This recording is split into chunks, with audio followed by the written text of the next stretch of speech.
once Big Ten play starts, you got a slugfest on your hands. Going on the road to the Big Ten is as hard as anything in college basketball. The Big Ten is the best conference in America. We want to win the Big Ten outright. That's what we plan on doing.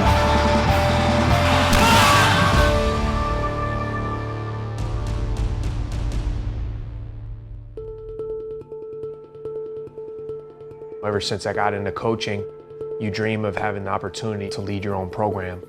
And I don't think it fully sunk into me until I was sitting at that podium.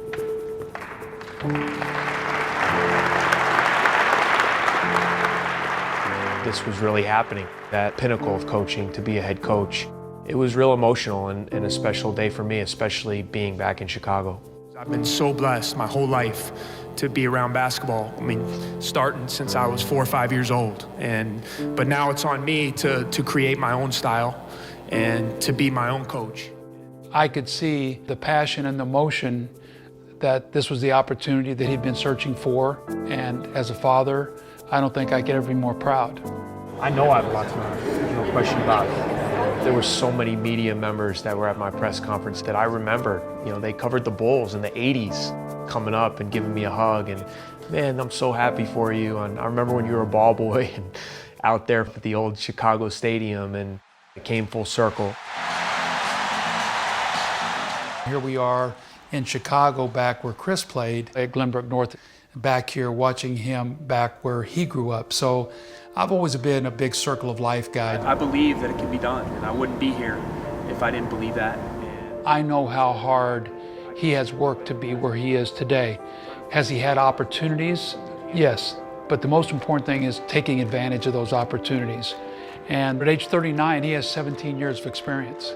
When I went to the Chicago Bulls at age 35 as a head coach, I had no experience, basically. So he's so far ahead of the curve.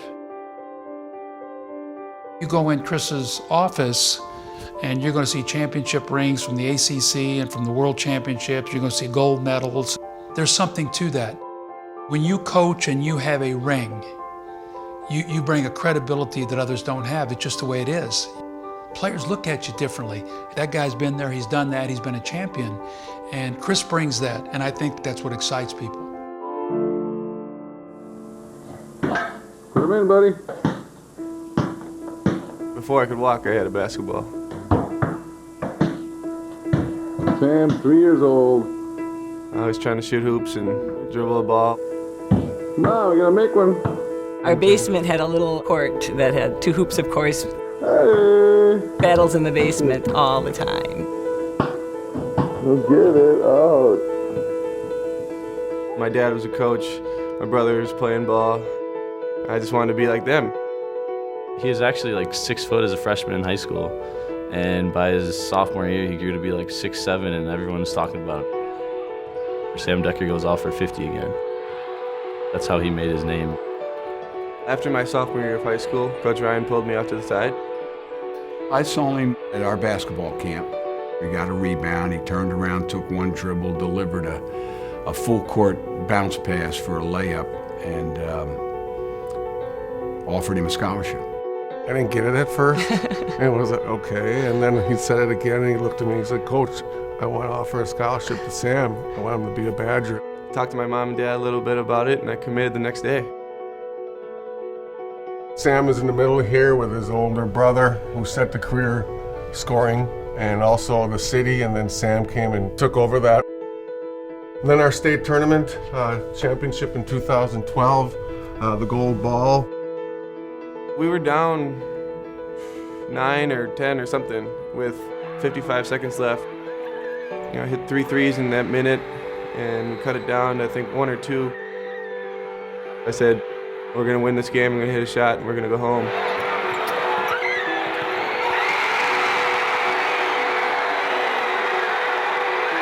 Not many ways you'd rather end your high school career. To have your son be able to do some of the things he did all year, and he always had the target on his back. It was kind of tough sometimes with coaching him and also having him be your son, but we had a pretty good understanding about that. He always taught me to stay positive, show good body language, and be the hardest working one on the court. Learning those things from my dad was very important because even now I can use, no matter how the game is going, I may be playing bad, but my time's going to come.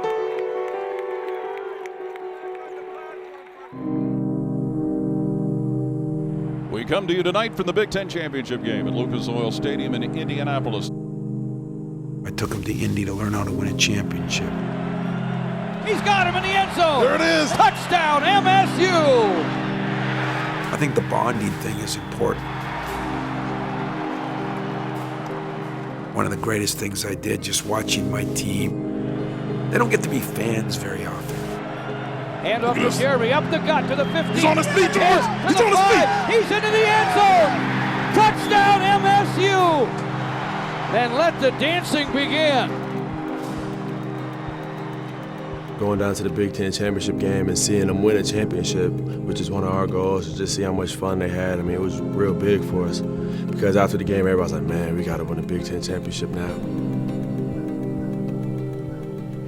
The Rose Bowl in Pasadena, California.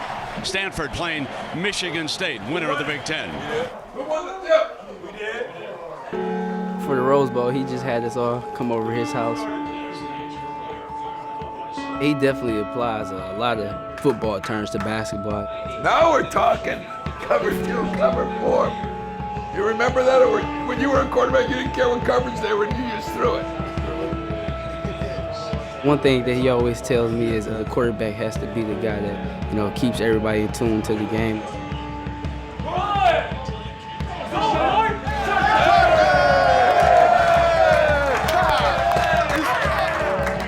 That's one of the things that I've tried to do this year. I just want to lead a little bit more, kind of talk to guys, get them going a little bit so that we can all reach our common goal as a team. So it has come down to this 4th down. And the Spartans say he didn't get it. Just seeing them win, seeing the joy on everybody's faces, to feel like the whole community was brought together. Mark D'Antoni always said we can learn from basketball to win championships. Well, now I can learn from football.